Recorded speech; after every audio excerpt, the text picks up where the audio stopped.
غصے کا میں نے پیراڈائم سے ریلیشن شپ بنانا چاہا، کیونکہ بعض اوقات جو نظریے کی تبدیلی ہے، جو زاویہ نگاہ جب بدل جاتا ہے تو اس سے بہت فرق پڑتا ہے۔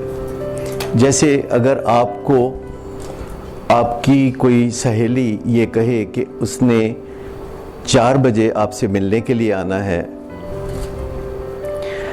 اور آپ اس کا انتظار کر رہی ہوں اور وہ نہ آئے، اور جب آپ اسے کال کریں تو وہ فون بھی نہ اٹھائے، تو آپ کو غصہ آئے گا۔ لیکن اس سے چند گھنٹوں بعد آپ کو آپ کی سہیلی کا فون آئے اور وہ یہ بتائے کہ اس کے فادر کو ایک ہارٹ اٹیک کا سامنا تھا اور وہ ہسپتال میں ICU میں ہے اور فون بھی اسی لیے نہیں اٹھا سکی تھی، تو آپ کے غصے کا کیا بنے گا؟ ختم ہو جائے گا۔ تو اس کا مطلب ہے کہ کسی نظریے کی تبدیلی سے، کسی زاویہ نگاہ کی تبدیلی سے غصے میں تبدیلی آ سکتی ہے۔ ویسٹرن سائنس سائیکالوجی غصے کو مینیج کرنے کے لیے بہت سے حل بتاتی ہے اور وہ بڑے کارآمد حل ہیں، لیکن نظریات بذات خود بہت تبدیلی لاتے ہیں۔ اگر ہم اپنے آپ کو اس بات پہ پروگرام کر لیں کہ یہ ایک حرام چیز ہے کہ جس سے ہم نے بچنا ہے، تو اس کا مطلب ہے کہ پھر ہم اپنے غصے کو لفظوں میں بدل دیں گے۔ ہم بات چیت کے ذریعے اپنا نقطہ نظر بیان کریں گے، لیکن غصے کا اظہار ہم شاؤٹنگ کر کے نہیں کریں گے، ہم ہاتھ اٹھا کے نہیں کریں گے، ہم گن اٹھا کے نہیں کریں گے، ہم کسی کی بے عزتی کر کے نہیں کریں گے۔ ہم اپنے جذبات کی بات کریں گے کہ جیسے مجھے اس بات پہ بہت غصہ ہے اور میں غصے سے بفر رہا ہوں یا میں غصے سے بے قابو ہو رہا ہوں اور میرا دل چاہ رہا ہے کہ میں زور سے بولوں، یا میرا دل چاہ رہا ہے کہ میں ایون آپ پہ ہاتھ اٹھاؤں، لیکن جب تک آپ باتوں تک محدود رہیں گے اور احترام کو ملحوظ خاطر رکھیں گے، جب تک آپ گلہ شکوہ کرتے رہیں گے اور گالی نہیں دیں گے، جب تک آپ ہاتھ نہیں اٹھائیں گے، تو تب تک بات بگڑے گی نہیں۔ لیکن آپ غصے کا جو اظہار کرنے کا صحیح طریقہ ہے کہ بطور انسان ہم اپنی سوچ کو دوسرے تک پہنچا دیں، اپنے گلے شکوے کو دوسرے تک پہنچا دیں، ہمارے ساتھ جو زیادتی ہوئی ہے دوسرے کی طرف سے اس تک پہنچا دیں، تو یہ غصے کو نپٹانے کا بہترین طریقہ ہوگا۔ یہ بات درست ہے، گلٹ فیکٹر اٹیچ ہوگا، بشرطے کہ کوئی غصہ کرے گا تو گلٹ فیکٹر اٹیچ ہوگا نا۔ جب غصہ نہیں کرے گا تو گلٹ فیکٹر اٹیچ نہیں ہوگا، بلکہ بے بسی سامنے آئے گی کہ میں اپنے غصے کا اظہار نہیں کر سکتا اس طرح جو کنونشنل طریقے ہیں جو گھروں میں ہم دیکھتے ہیں، بچوں کے ساتھ مار پٹائی اور فیملی ممبرز ایک دوسرے کے ساتھ بہت زیادہ غصے کا اظہار کرتے ہیں، مہینوں تک ایک دوسرے سے بات چیت نہیں کرتے۔ تو جب ہمیں پتہ چلے گا یہ جو ریلیجس کمانڈز ہوتی ہیں ان میں سے زیادہ تر بہت کارآمد ہوتی ہیں، جیسے کہ قطع تعلقی کرنا ہمارے مذہب میں منع ہے، خاص طور پر اپنے بہن بھائیوں سے جو ایک رحم سے آتے ہیں ان کے ساتھ قطع تعلقی کرنے کی بہت ممانعت ہے۔ تو اس کا مطلب یہ ہے کہ ہم بات چیت کے ذریعے معاملات کو نپٹا سکتے ہیں۔ ذاتی طور پر میں غصے کا بہت برا تھا اور مجھے یاد ہے آج سے 40 سال پہلے میں غصے کو بطور ٹول کے استعمال کرتا تھا، غصے کو مینجمنٹ کے لیے بھی استعمال کرتا تھا، غصے کو اصلاح کے لیے بھی استعمال کرتا تھا، اور میں نے غصے کے بڑے بڑے اچھے نتائج بنا رکھے تھے اپنے ذہن میں۔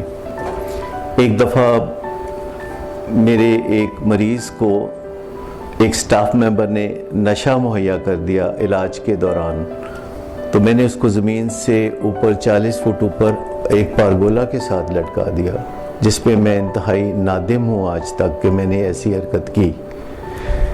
میں آج بھی ایڈکشن ٹریٹمنٹ کرتا ہوں، لیکن آج مجھے اپنے کسی سٹاف کے ساتھ یا کسی اور کے ساتھ اس طرح کا طرز عمل کرنے کی کبھی ضرورت پیش نہیں آتی، کیونکہ مجھے لگتا ہے کہ ہم انسانوں کے ساتھ بات چیت کر سکتے ہیں۔ جب ہم غصے کو بہت سی باتوں میں بدل دیتے ہیں تو وہ اوپر سے غصہ نہیں رہتا، وہ نپٹ جاتا ہے۔ ہم غصے کو پی جانے کی بات نہیں کر رہے، ہم غصے کو